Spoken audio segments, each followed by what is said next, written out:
بسم اللہ الرحمن الرحیم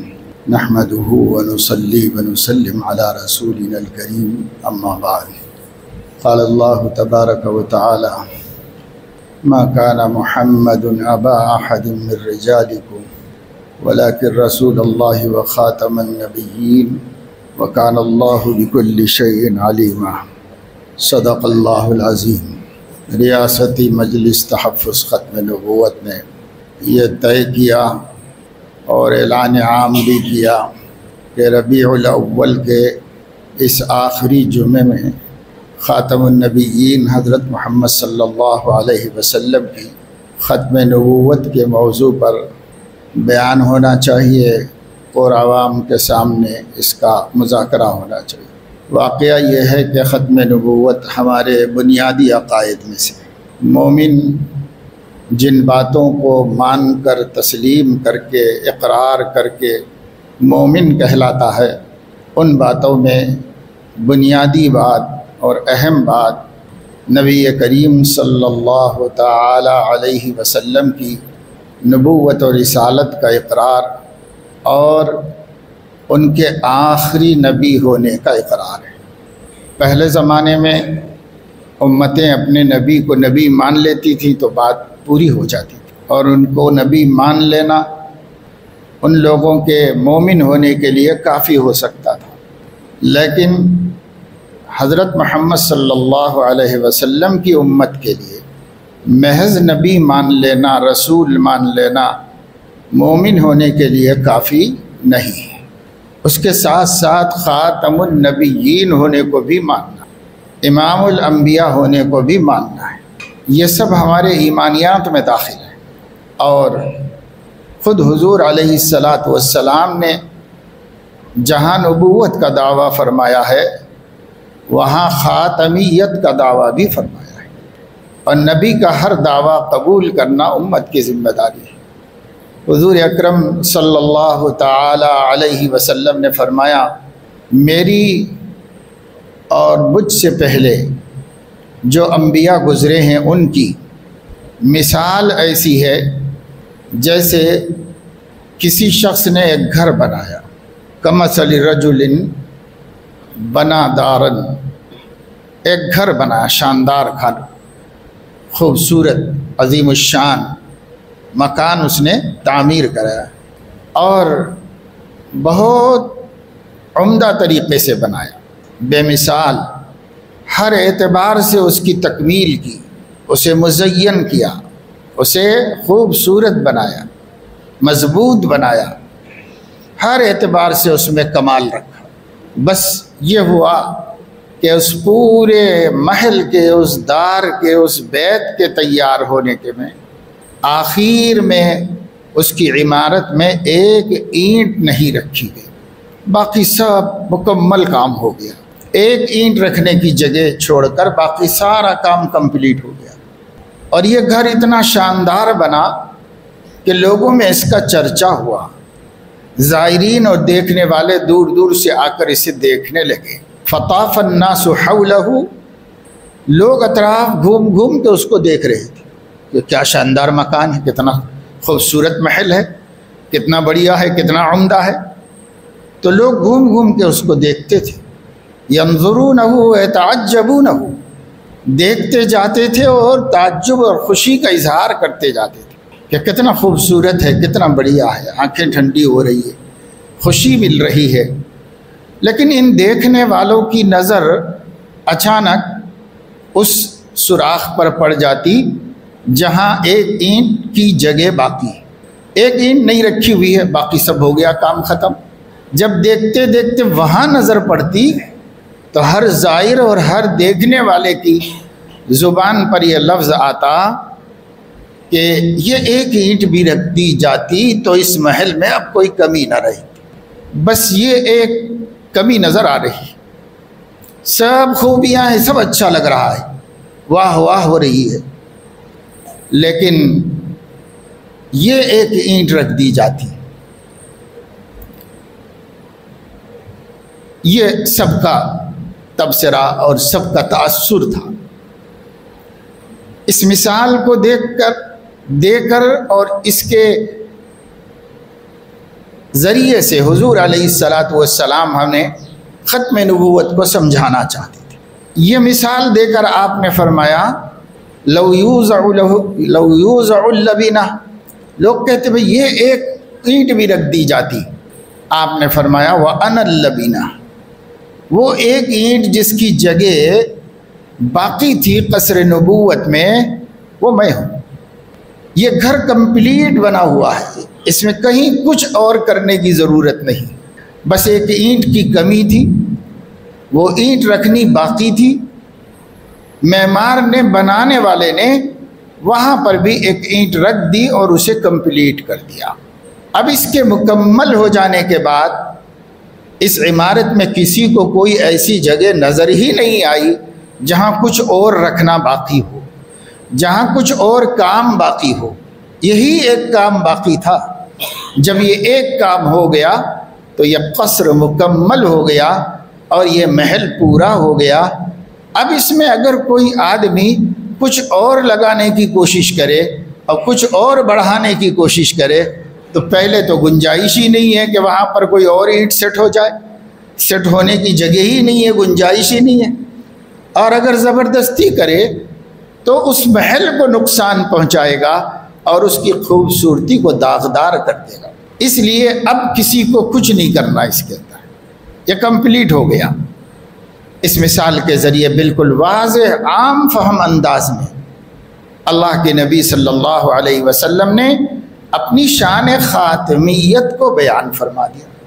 بس وہ قصر نبوت جو اللہ تعمیر کر رہے تھے، جو اللہ نے حضرت آدم علیہ السلام کی نبوت سے جس کی بنا رکھی تھی اور حضرت عیسیٰ علیہ السلام تک اس کو اس طرح مکمل کر دیا تھا کہ ایک اینٹ کی جگہ باقی رہ گئی تھی، مجھے بھیجنے کے بعد اللہ نے قصر نبوت میں اب کچھ کام باقی نہیں رکھا ہے۔ نبی کسی ضرورت سے آتے ہیں، ضرورت نہیں باقی تو نبی کی بھی ضرورت نہیں۔ انبیاء علیہم السلام، علماء اور مفسرین نے وضاحت فرمائی ہے کہ یا تو اس لیے آئے تھے کہ اس علاقے میں نبی نہیں تھا، بھیجا ہی نہیں گیا تھا نبی، اس لیے اللہ نے ان میں سے کسی کو نبی بنا کر نبوت کی دولت اور دعوت سے اس امت کو سرفراز فرما دیا۔ یا ایسا ہوا تھا کہ نبی آئے تھے لیکن ان کے رخصت ہونے کو ایک زمانہ گزر گیا تھا تو لوگوں نے دین میں رد و بدل کر لیا تھا، بھلا دیا تھا اور نبی والے راستے سے ہٹ گئے تھے، ان کو کوئی یاد دہانی نہیں کرا رہا تھا، تو اللہ تعالیٰ نے ضرورت محسوس فرمائی اس قوم کی نجات اور ہدایت کے لیے ایک اور نبی بھیجا جائے، تو ایک اور نبی کو اللہ نے مبعوث فرما دیا۔ پھر اس نبی نے ان کو یاد دہانی کرائی اور غلط روش سے بچایا، پھر سیدھے راستے پہ ان کو جمایا۔ کبھی ایسا ہوا کہ دین بھی موجود تھا، نبیوں کی تعلیمات بھی موجود تھی، لیکن اللہ تعالیٰ نے ضرورت محسوس فرمائی دین کی نوعیت کو بدلنے، احکام میں ترقی دینے اور نبوت کی شان میں اضافہ کرنے کی اللہ تعالیٰ نے ضرورت محسوس فرمائی۔ تو پھر اللہ نے نبی بھیجا اور انہوں نے سابقہ شریعت کو منسوخ کر کے اپنی شریعت کو نافذ کر دیا۔ اس ضرورت سے بھی کبھی نبی بھیجے گئے، اور کبھی ایسا ہوا کہ اللہ نے کسی کو نبی بنایا اور اس نبی نے خود کسی اور کو نبی بنا کر اپنی مدد کی درخواست کی، دعا کی اللہ تعالیٰ سے۔ اور ایسا قصہ نبیوں کی تاریخ میں ایک ہی ہے، اور وہ حضرت موسیٰ علیہ السلام کا واقعہ ہے کہ ان کو جب نبوت دی گئی اور نبوت کو اور فرعون کو دعوت دینے کا حکم دیا گیا تو انہوں نے اللہ تعالیٰ سے درخواست کی کہ کسی کو میرا معاون بنا دیجیے، وَاجْعَلْ لِي وَزِيرًا مِّنْ أَهْلِي، اور متعین بھی کر دیا کہ ہارون اخی، میرے بھائی ہارون وہ بھی موحد ہے، مومن ہے، اسی کو نبوت دے کر میرا معاون بنا دیجئے۔ تو مجھے مدد رہے گی، اور مہم بہت بڑی ہے اور سامنے والا بہت سخت ہے، آپ مجھے ایک معاون دے دیجئے۔ اللہ تعالیٰ نے ان کو ایک معاون دے دیا، حضرت ہارون کو بھی نبوت عطا فرمائی۔ یہ بیک وقت 2 نبی تھے۔ یہ چوتھی وجہ جو ہے وہ ایک ہی مرتبہ پیش آئی، باقی پچھلی 3 وجہوں کا یعنی نبی آیا ہی نہیں اس لیے نبی بھیجا گیا،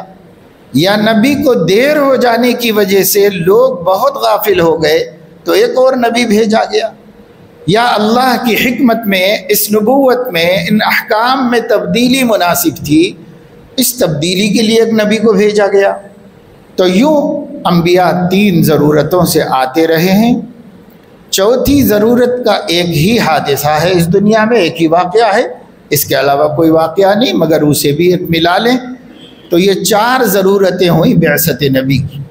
نبی کو بھیجے جانے کی۔ اس کے علاوہ تاریخ پر نظر ڈالنے سے کوئی 5ویں وجہ سمجھ میں نہیں آتی نبی کے آنے کی، بس یہی وجوہات ہیں جس کی وجہ اللہ نبی بھیجا کرتا ہے۔ تو علماء فرما رہے ہیں کہ آپ غور کرو، جب خاتم النبیین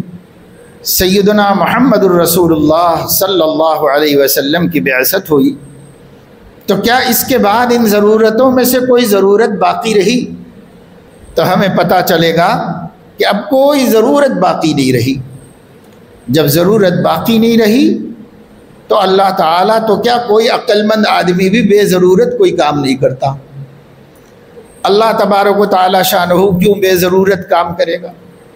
اس لیے اللہ نے سلسلے نبوت کو بند کر دیا، ختم فرما دیا۔ کوئی وجہ نبی نہ آنے کی اب اس لیے نہیں رہی کہ حضور علیہ السلام علاقائی نبی نہیں تھے اور موقتی نبی نہیں تھے۔ آپ جو نبوت لے کے آئے تھے وہ زمانے کے اعتبار سے بھی لامحدود اور علاقے کے اعتبار سے بھی لامحدود تھی۔ ہر نبی نے کہا یا قوم انی رسول اللہ علیکم، یا قومی اعبدوا اللہ ما لکم من الہ غیرہ۔ حضرت ہود نے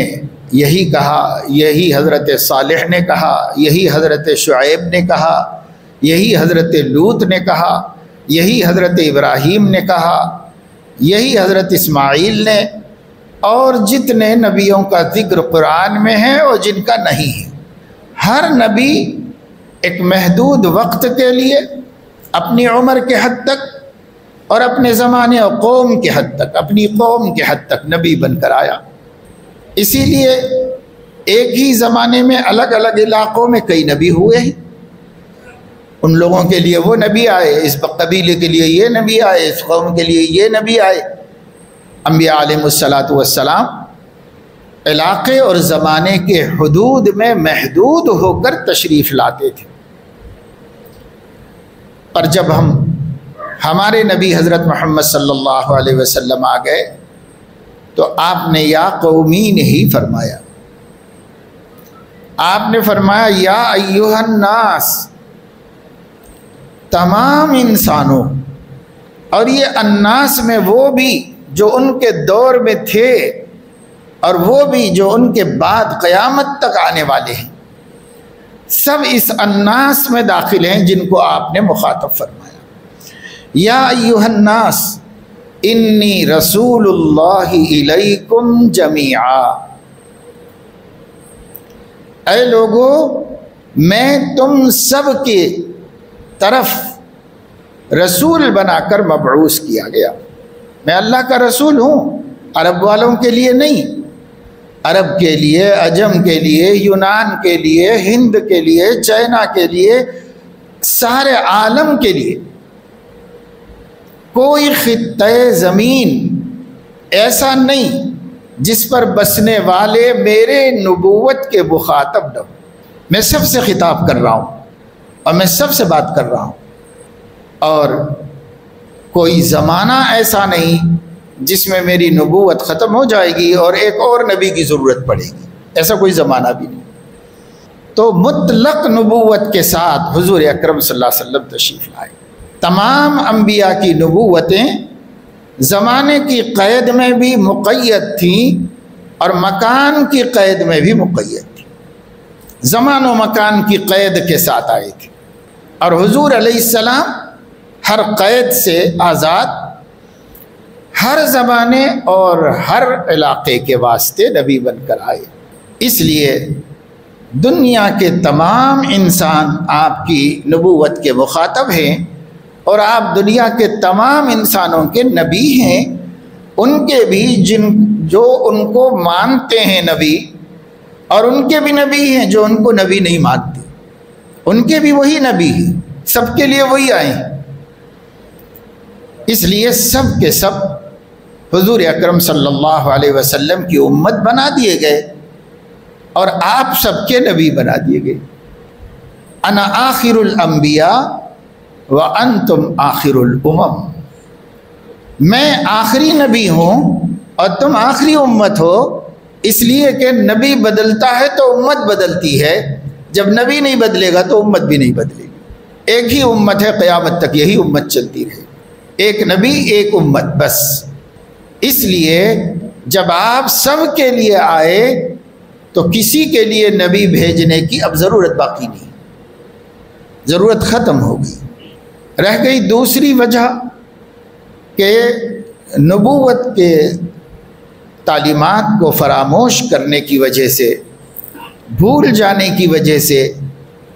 نبی کا زمانہ دور ہو جانے کی وجہ سے جو لوگوں میں پھر سے کفر و شرک و ضلال آ گیا، تو نبی بھیجا جاتا تھا،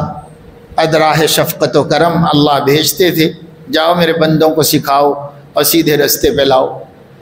تو خاتم النبیین صلی اللہ علیہ وسلم کے بعد اللہ تعالیٰ نے ایک ایسا انتظام فرما دیا ان کی نبوت و دعوت کی حفاظت کا کہ اس انتظام کے بعد لوگ نبوت سے محروم ہو جائیں اس کی کوئی صورت ہی نہیں رہی۔ اللہ تعالیٰ نے ان کی بدولت ان کی امت سے فرمایا کنتم خیر امت اخرجت للناس تأمرون بالمعروف وتنہون عن المنکر ولتکن منکم امت یدعون الی الخیر ویأمرون بالمعروف۔ اس امت کے ہر فرد کو اپنے نبی کے دین کی حفاظت و دعوت کا ذمہ دار بنا دیا۔ ہر امتی اپنی حیثیت کے مطابق نبی کی دعوت کو پھیلاتا رہے گا اور نبی کی دعوت دوسروں تک پہنچاتا رہے گا، طبقہ طبقے کے ساتھ، یعنی ایک طبقہ دوسرے طبقے تک اور دوسرا طبقہ تیسرے طبقے تک اور فرد تک، ایک آدمی دوسرے آدمی تک، ایک پرسن دوسرے پرسن تک دین پہنچاتا ہی رہے گا۔ یہ سلسلہ رکے گا نہیں، یہ سلسلہ چلتا رہے گا۔ خاص طور سے اس امت کے علماء کو پورے دین کی حفاظت کا سلیقہ سکھایا گیا ہے، اب پورے دین کی حفاظت کرنے کی ان کو توفیق دی گئی ہے، تاکہ میرے آخری نبی کا دین مزمحل نہ ہو، کمزور نہ پڑے، دنیا سے اٹھ نہ جائے، لوگ فراموش نہ کر بیٹھیں، اس کا انتظام فرما دیا۔ چنانچہ نبی پاک صلی اللہ تعالی علیہ وسلم کے پردہ فرمانے سے لے کر آج تک دنیا میں کوئی زمانہ ایسا نہیں آیا اور کوئی علاقہ ایسا نہیں ملے گا جہاں آپ کا دین مکمل مٹ گیا ہو،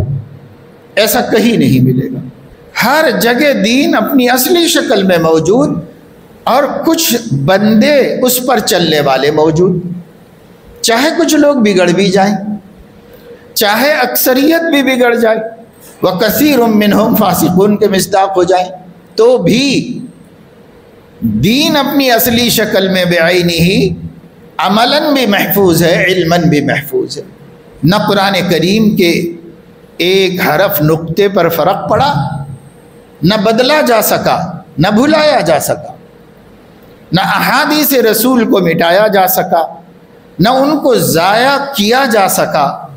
نہ اس کے اندر رد و بدل کیا جا سکا۔ نہ اپنی طرف سے کمی بیشی کچھ نہیں کی جا سکتی۔ ایسا نظام بنا دیا قرآن کی حفاظت کا کہ عقلیں دنگ ہیں، اور ایسا نظام بنا دیا اپنے نبی کی باتوں کی حفاظت کا کہ دنیا ششدر ہے، حیران ہے کہ آخر یہ کیسا سسٹم ان لوگوں نے بنا لیا ہے۔ کسی پیشوائے قوم کو،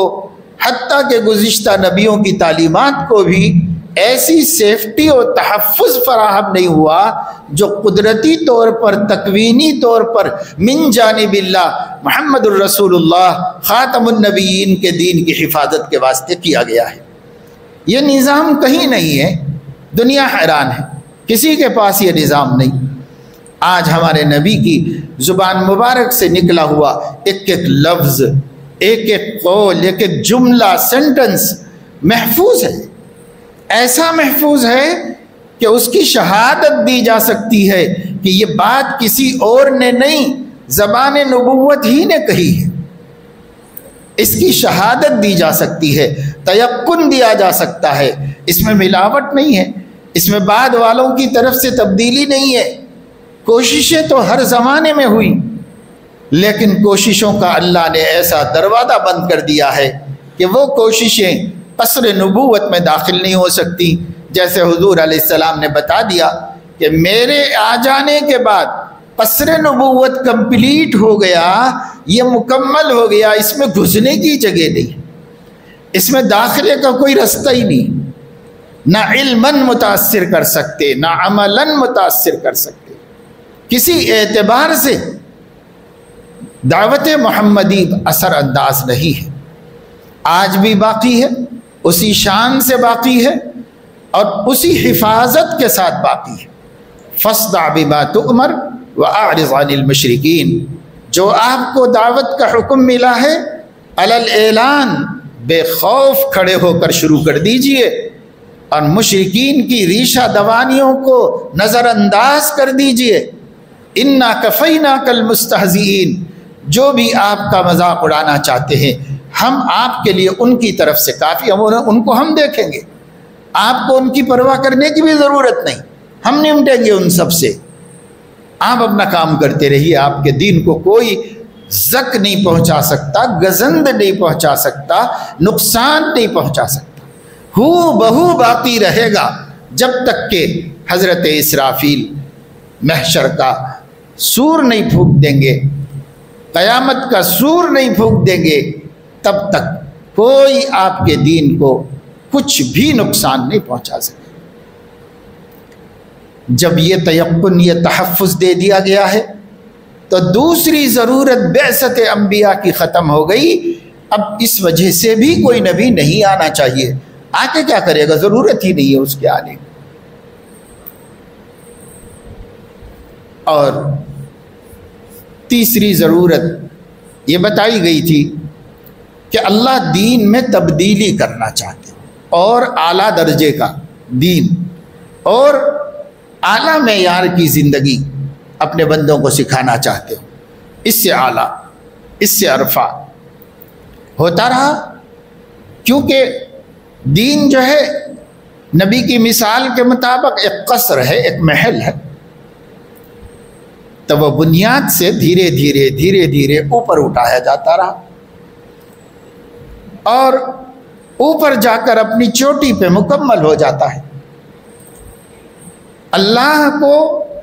اپنے بندوں کو جس اعلیٰ بندگی کے مقام پر دیکھنا تھا وہ ایک دم سے آدم علیہ السلام کی اولاد کو دے دیتے تو یہ شان تربیت کے خلاف تھا، اور اللہ رب ہے، اور رب کا کام ہے کہ کسی بھی چیز کو اس کے ابتدائی مرحلے سے انتہائی مرحلے تک پہنچانا، فائدہ دینے والی چیزیں فراہم کرتے ہوئے نقصان دینے والی چیزوں سے بچاتے۔ اس کو کہتے رب۔ رب وہ ہستی ہے جو اپنی مخلوقات کو ان کی عمر صغر سے لے کر ان کی عمر کبر تک، آخری عمر تک، ان کی ابتدا سے انتہا تک، ان کے آغاز سے انجام تک اس طور پر آہستہ آہستہ پروان چڑھائے کہ ضرر دینے والی چیزوں سے بچاتا رہے اور نفع دینے والی چیزیں فراہم کرتا رہے، اس کو کہتے رب۔ فارسی میں پروردگار کہتے ہیں، ہندی میں پالن ہار کہتے ہیں، عربی میں الرب کہتے ہیں، رب، رب العالمین۔ ہم ہر سورہ فاتحہ میں کہتے ہیں اللہ تعالیٰ کو کہ اللہ تعالیٰ رب العالمین ہے، سارے جہانوں کے پالن ہار اور پروردگار ہیں۔ کیا کرتے ہیں؟ چھوٹے سے بڑے تک لے جاتے ہیں،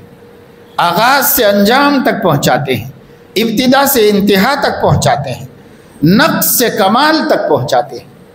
اللہ تبارک و تعالی شانہ نے اپنے بندوں کو جو اشرف المخلوقات ہیں ان کو دھیرے دھیرے دین کے کمال تک لے جانا طے فرمایا، اور آدم علیہ السلام کے زمانے میں بالکل معمولی چند احکام کے ذریعے سے اپنے بندوں کی دین اور عقیدے کی سلامتی کا کام شروع کیا۔ پھر شیس علیہ السلام آئے، ادریس علیہ السلام آئے، نوح علیہ السلام آئے، زمانہ آگے بڑھتا رہا، انسانیت صلاحیتوں کے اعتبار سے مضبوط ہوتی رہی، انسانیت کے کمالات بڑھتے رہے بڑھتے رہے بڑھتے رہے، یہاں تک کہ جب نبی کریم صلی اللہ علیہ وسلم اس دنیا میں تشریف لائے تو اللہ تعالیٰ کے علم کے مطابق، اللہ تعالیٰ کے پلان کے مطابق انسانیت اپنے اندرونی اور شخصی کمالات کے اعتبار سے نقطۂ کمال پر پہنچ چکی تھی۔ انسانیت کو جتنی اللہ نے ترقی دینی تھی دے دی، دنیا کی نہیں، دنیا کی ترقی تو ان انسانوں سے قیامت تک ہوتی رہے گی، وہ پہلے بھی ہوتی تھی، اب بھی ہوتی ہے، آگے بھی ہوتی رہی۔ وَيَخْلُقُ مَا لَا تَعْلَمُونَ، وہ اللہ قیامت تک ترقی دنیا کی نعمتوں، اسباب زندگی دیتا رہے گا، وہ الگ چیز ہے۔ خود انسان اپنی ذات کے اعتبار سے، اپنے اندرونی صلاحیتوں کے اعتبار سے جہاں تک اللہ اس کو پروان چڑھانا چاہتا تھا وہاں تک پہنچایا۔ جب یہ امت اپنی صلاحیت کے اعتبار سے خدا کے بندے، اشرف المخلوقات، انسان، بنی نوع انسانیت اپنے شباب پر پہنچی تو اللہ رب العزت نے اس آخری دین کو بھیجنے کا ارادہ فرما لیا جو اللہ کے نزدیک پہلے سے آخری طے ہے۔ وہ دین کا کمال، وہ عبدیت کی معراج، وہ بندوں کی وہ شان جو اللہ کو سب سے بھلی اچھی لگتی ہے، وہ بنا کے پہلے سے رکھ دیا تھا اللہ نے نظام، سب نقشہ۔ اب اس نقشے پر اپنے بندوں کو دیکھنا چاہتا تھا،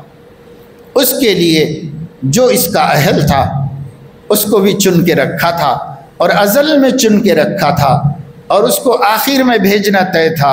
اسی کے ذریعے سے نبوت کے کمال کا ظہور فرمانا مقصد تھا۔ اس لیے اللہ رب العزت نے کامل نبوت یعنی بندوں کی زندگی بندگی کا سب سے آخری مرتبہ وہ حضور علیہ السلام کے ذریعے بھیج دیا۔ اس لیے اب اللہ تعالیٰ کو اس میں رد و بدل نہیں کرنا ہے۔ اب اللہ کا منشا نہیں ہے کہ بھائی اس سے بھی اچھا کچھ بھیجیں، اللہ اپنی قدرت کے اعتبار سے اس سے اچھے پر بھی قادر ہے، لیکن اس کو منظور نہیں ہے۔ جب منظور نہیں ہے تو وہ اپنے فیصلے خود ہی کرتا ہے۔ اس نے فیصلے کر لیا کہ بس یہ ہے بندوں کی ہمت کے اعتبار سے، بندوں کو دی گئی قدرت کے اعتبار سے، بندوں کو دی گئی صلاحیتوں کے اعتبار سے، بس میرے بندے اس سے زیادہ کے مکلف نہیں ہو سکتے اور اس سے زیادہ بوجھ نہیں اٹھا سکتے۔ یہ سب سے آخری ہے جو میں اپنے بندوں کے لیے پسند کیا ہوں، اور یہ میں اپنے آخری نبی کے ذریعے بھیج دیا ہوں۔ اس لیے حضور علیہ السلام آ گئے۔ جب آپ آ گئے تو وہ جو اللہ تعالیٰ کو دینی، ایمانی، اعتقادی اور بندوں کو بندہ پن سکھانے کے واسطے، بندہ پن سکھانے کے واسطے جو آخری نقشہ تھا، اس آخری نقشے تک لا لیے تو اس آخری نقشے کو نافذ کر دیا اللہ نے۔ حضور علیہ السلام آ گئے۔ اب اللہ کے ہاں اس کے آگے کوئی پلان نہیں ہے بندوں کی عبدیت اور بندہ پن کو آگے بڑھانے کا۔ اللہ کے پاس اس کا کوئی پلان طے نہیں ہے، تکوین میں اللہ نے نہیں طے کیا ہے، یہاں تک ہی اللہ نے طے کیا ہے، آگے اللہ طے کرتا تو بتاتا، اللہ نے اس کے آگے کچھ طے نہیں کیا ہے، یہی اللہ کی تکوین ہے، اور اس کا اظہار اللہ نے کر دیا۔ آخری کتاب اتار دی، محمد الرسول اللہ صلی اللہ علیہ وسلم کو خاتمیت کا تاج پہنا دیا، اور بتا دیا کہ پیارے آپ کے لیے دنیا کو یہاں تک بچا کے لایا ہوں، اور اب آپ کے بعد یہ دنیا آپ کی نبوت پر ختم کر دی جائے گی، آپ کے خلق کریم کو سکھا کر اور اس کے منظر عالم میں پھیلا کر پھر میں اس کو ختم کر دوں گا، اب بدلہ دینے کا وقت لے آؤں گا اور بدلہ دینے کا سلسلہ شروع کروں گا، یہاں تک تو آزمانے کا سلسلہ چل رہا ہے، اب آپ کے بعد بدلہ دینے کا وقت شروع ہو جائے گا، آپ آخری ہیں میری طرف سے۔ اللہ نے ان کو آخری بنا کر بھیجا، قرآن میں اعلان کر دیا وَلَكِنْ رَسُولَ اللَّهِ وَخَاتَمَ النَّبِيِّينَ، وہ اللہ کے رسول ہیں اور آخری نبی ہیں، ہمیں ان کو رسول نبی ماننا بھی ضروری ہے مومن بننے کے واسطے، اور خاتم ماننا بھی ضروری ہے۔ خاتم تے کے زبر کے ساتھ کہو یا زیر کے ساتھ کہو، معنی مفہوم میں ایک ہی بات ہے کہ آخری بنا دیا اللہ تعالیٰ نے۔ انبیاء علیہ السلام کی تعداد کے اعتبار سے بھی آخری بنایا، سلسلے کے اعتبار سے بھی آخری بنایا، زمانے کے اعتبار سے بھی آخری بنایا، مکان کے اعتبار سے بھی آخری بنایا، اس لیے کہ پورے مکان کو گھیر لیا، اس لیے اس اعتبار سے بھی آخری بنا دیا، اور اس کے بعد قیامت ہی ہے، یہ مکان ہی باقی نہیں رہنا ہے، تو اس لیے ہر اعتبار سے اللہ نے ہمارے نبی کو خاتم النبیین بنا دیا۔ اسی کو حجت الاسلام حضرت مولانا قاسم نانوتوی رحمہ اللہ نے فرمایا تھا، جن کی بات نہ سمجھ کر لوگوں نے بات کا بتنگڑ بنایا اپنی عقلوں کی کمی کی وجہ سے، انہوں نے جو یہ بات فرمائی کہ فرض کرو محمد الرسول اللہ صلی اللہ علیہ وسلم کے بعد بھی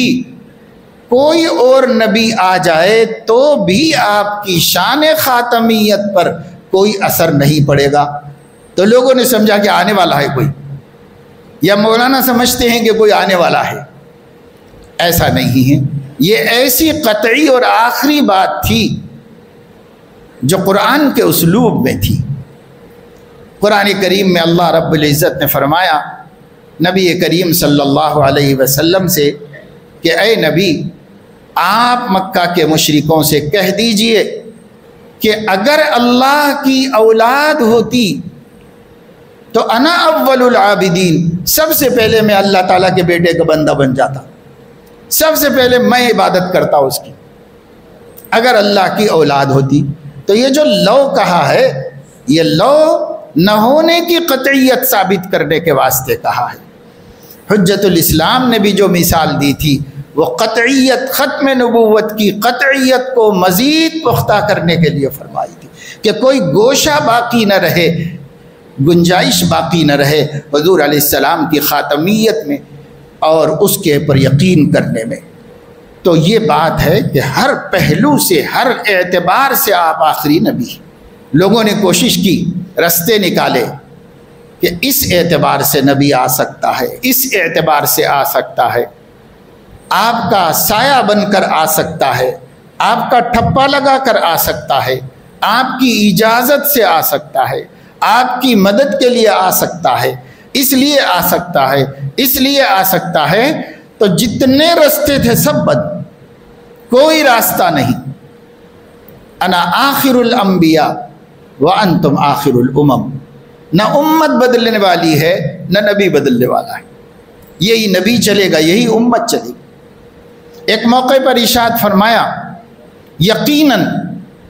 وحی کا سلسلہ منقطع ہو گیا ہے۔ جو وحیاں آیا کرتی تھی سب سے پہلے آدم علیہ السلام پر آئی، خدا کا پیغام خدا کی طرف سے فرشتوں کے توسط سے کسی بشر پر، کسی انسان پر بھیجا جاتا ہے تاکہ وہ انسانوں کی ہدایت کا کام کرے۔ اس کو وحی کہتے ہیں، اس پیغام ربانی کو جو مخفی طریقے پر خدا سے چل کر نبی تک پہنچتا ہے، اس کو وحی کہتے ہیں۔ یہ وحی حضرت آدم علیہ السلام سے شروع ہوئی تھی، اور حضور علیہ السلام نے فرمایا کہ میرے پر ختم ہو گئی۔ جب تک میں اس دنیا میں ہوں اللہ پیغام رسانی فرمائے گا، جب اللہ پاک اس دنیا کی میری زندگی ختم کر دے گا تو پیغام رسانی بھی اس پر ختم ہو جائے۔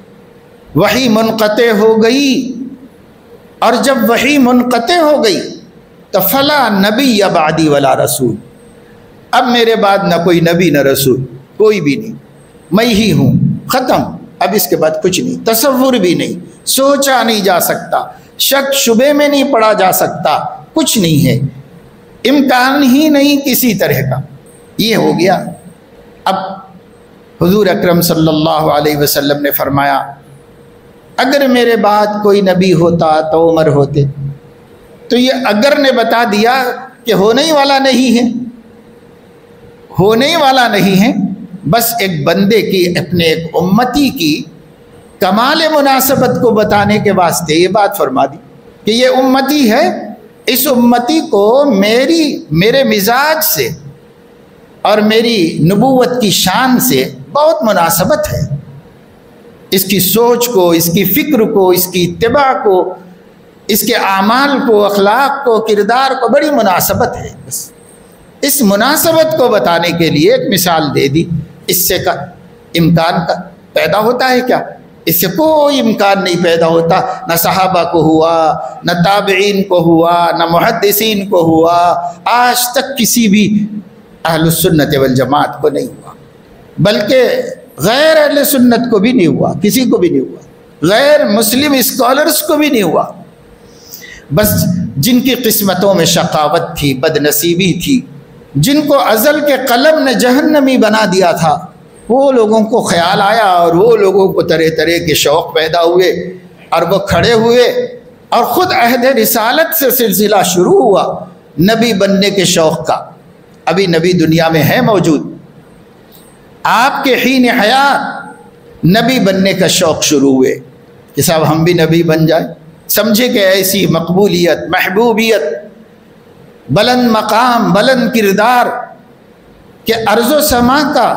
ذرہ ذرہ اس کی محبت میں ڈوب گیا ہے، ایک ایک مخلوق اس کے اوپر فدا اور قربان ہونا چاہتی ہے۔ اس مقام کو دیکھ کر بہت لوگوں کو شوق پیدا ہوا، بہت لوگوں کے دل میں خیالات اور ارادے آنے لگے اس قسم کے مقامات کو دیکھ کر کے، تو لوگوں نے اس کا شوق کیا، اور یہ شوق حضور کی زندگی میں شروع ہوا، آج تک موجود ہے، اور الی یوم القیامہ چلے گا، قیامت تک چلتا رہے گا۔ اس کی طرف مسلمانوں کو توجہ دینے کی ضرورت ہے۔ آج جتنے فرقے اس وقت مسلمانوں کو الحاد میں یا ارتداد میں مبتلا کر رہے ہیں، اور مسلمانوں کی تعداد ہمیں اندازہ نہیں ہے، عام مسلمان نہیں جانتا کس تیزی کے ساتھ اچھے اچھے خوش عقیدہ گھرانوں کے نوجوان لڑکے اور نوجوان لڑکیاں خفیہ ذرائع ارتداد میں مبتلا ہو رہے۔ کس کے گھر میں کس کے کیا خیالات ہو گئے یہ بھی نہیں پتا، بس ابا کو تو یہ فکر ہے کہ خوب کماؤں، اچھا کھلاؤں، بچے خوش رہیں، پیسے جمع کروں، بیٹی کی اچھی شادی کروں، اچھے گھرانے میں بھیجوں، اچھا لکھاؤں پڑھاؤں، بس یہ اچھا اچھا اچھا، کاہے کا اچھا؟ اس جسم کا اچھا، اس دنیا کا اچھا، بس اس اچھے کے علاوہ نہ باپ کو کچھ پتا ہے، نہ ماں کو کچھ پتا ہے، اور کون کیا بن رہا ہے۔ خیالات اپنے بچوں کے بگڑ رہے ہیں، اپنے بچے اعلیٰ تعلیم یافتہ ہوتے ہوتے اہل السنت والجماعت کے عقیدے چھوڑ بیٹھ رہے ہیں، اور اس میں ان کو شکوک و شبہات پیدا ہو جا رہے ہیں، نبی سے بدگمان ہو جا رہے ہیں، قرآن پر اشکالات ہوتے جا رہے ہیں، اور اللہ تعالیٰ کے وجود پہ تک شبہ پیدا ہوتا جا رہا ہے۔ اور ہمارے بچے ہیں صاحب، ان کی اچھی شادی کرنا ہے، اور زبردست ولیمہ کرنا ہے، اور یہ کرنا ہے، وہ کرنا ہے، بس ختم۔ اس سے زیادہ فکر ہے تو کیا فکر ہے باپ کو؟ اس سے زیادہ فکر ہے تو ماں کو کیا فکر ہے بیٹی کے بارے میں؟ نہ قرآن سکھایا، نہ قرآن پڑھایا، نہ قرآن سمجھایا، نہ قرآن کی محبت پیدا کی، نہ اللہ کی معرفت، نہ نبی کی محبت، نہ قرآن کی عظمت، عقیدہ آخرت کیا ہے، مرنے کے بعد کیا ہونے والا ہے، کچھ ہے ہمارے بچوں کو پتہ؟ کچھ ہے ہمارے بچوں کو اس کی خبر؟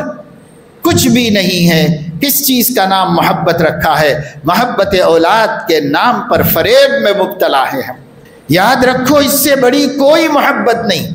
اور اولاد کا اس سے بڑا کوئی حق نہیں کہ ہماری اولاد خدا کے غضب سے بچ جائے اور ہماری اولاد جہنم کی آگ میں نہ جائے۔ اس سے بڑا اولاد کا کوئی حق نہیں، اور اس سے بڑا پیار اور محبت کچھ نہیں، مگر ہمیں اس کی کوئی پرواہ نہیں۔ بس ان کی دنیا ٹھیک ہو جائے، ان کی 4 دن کی زندگی درست ہو جائے، اچھا کھا لیں، اچھا پہن لیں، اچھی گاڑیوں پہ پھر لیں، خوشیاں پوری کر لیں ہمارے بچے اس دنیا کی، اور ہمیشہ کی زندگی کی خوشی تو دیکھا جائے گا مرنے کے بعد۔ تو بابا مرنے کے بعد تو جو یہ کہے گا ربنا ابصرنا وسمعنا فرجعنا نعمل صالحا انا موقنون، تو اس یقین کا کوئی فائدہ نہیں، واپس پھر نہیں بھیجا جائے گا، پھر ایک دفعہ مہلت حیات نہیں ملے گی۔ جو کرنا ہے آج کرو، اسی وقت کرو، آج کرو، آج ہی کرو، اس لیے کہ خود اپنی زندگیوں کا کوئی پتہ نہیں۔ گھر سے نکلتے ہیں واپس زندہ نہیں آتے، دکان جاتے ہیں شام کو مردہ لوٹ کے آتے ہیں، سفر میں جاتے ہیں وہاں سے میت واپس آتی ہے، اپنے گھر میں بیٹھے بیٹھے گزر جاتے ہیں، کچھ بھی تو نہیں ہو سکتا، کسی کو کیا پتہ ہے۔ ہمارے ایک نوجوان عالم دین ابھی اسی ہفتے میں نندیال میں رہتے تھے، اللہ غریق رحمت فرمائے، بڑا نیک جذبے کا انسان اور بڑا کام کرنے والا بندہ، امت مسلمہ کے لیے درد مند دل رکھا ہوا شخص، اچھا عالم، سیدھا سادہ بالکل، بس بیٹھے بیٹھے تھوڑی سی طبیعت بگڑی اس گزشتہ ہفتے میں، اور بس 3 منٹ کے اندر دنیا ہی سے رخصت ہو گئے، وہ چلے 3-4 منٹ لگے، بس ختم، کچھ سجائی نہیں دیا، سمجھ میں نہیں آیا، ہاسپٹل تک بھی نہیں جا سکے، لیکن اچھی زندگی گزاری، لوگوں کی زبان پر ان کی خدمتوں اور محنتوں کی اچھا تذکرہ ہوا۔ اللہ غریق رحمت فرما دے، سیئات کو معاف فرما دے اللہ پاک، ہر بندہ معافی کا مستحق ہے، اللہ سب کو معاف فرما دے۔ لیکن میرے دوستو، زندگی اس کا نام، کیا بھروسہ ہے زندگانی کا؟ آدمی بلبلا ہے پانی کا، بارش ہوتی ہے تو پانی میں قطرہ ٹپکتا ہے، ایک بلبلا نکلتا ہے، وہ کیسا ہوتا ہے آپ دیکھتے رہیں گے، آنکھوں کے سامنے ختم ہو جائے گا۔ ایک چیز بنی اور آنکھوں کے سامنے ختم ہو گئی، کوئی بھروسہ ہی نہیں کہ کب یہ ختم ہو جائے گا، کب ختم ہو جائے گا۔ یہی ہماری زندگی، کس کی کب ختم ہو جائے گی کسی کو کچھ پتہ نہیں، آثار علامات نشانیاں کچھ بھی نہیں ہیں۔ اس لیے اللہ کے بندو، ہم سب اس بات کو سوچیں، غور کریں، سمجھیں کہ ہمیں اپنے دین کی فکر کرنا ہے، بچوں کو عقیدے درست کرانا ہے، ختم نبوت کا عقیدہ سکھانا ہے، نبی کی بارے میں تعارف کرانا ہے، نبی کا ان کے دل میں اچھا تذکرہ بٹھانا ہے، اور اللہ تعالیٰ کو پہچانوانا ہے، اور یقین بنانا ہے کہ ہمارے اللہ ہیں اور قدرتوں والے ہیں، سب کے مالک ہے، خالق ہے، اس کا دلوں میں یقین بٹھانا ہے، اور اس کے لیے جد و جہد کوشش کرنا ہے۔ تو آج کے اس جمعے سے یہ پیغام ہے کہ ہم اپنے نبی کو نبی بھی مانیں اور آخری نبی بھی مانیں، اور جتنے لوگ آپ کی شان ختم نبوت کے حاسد ہیں، جلنے والے ہیں اور اس کو نقصان پہنچانے کی کوششیں کر رہے، ناکام کوششیں، ہم ان سے چوکنا رہیں، خبردار رہیں، ان سب فرقوں سے اپنے کو، اپنے گھر والوں کو بچائیں، اپنے دوستوں کو بچائیں، سب کو محفوظ رکھیں۔ اللہ تعالیٰ اپنے فضل و کرم سے توفیق عمل نصیب فرمائے، آمین، و آخر دعوانا الحمدللہ۔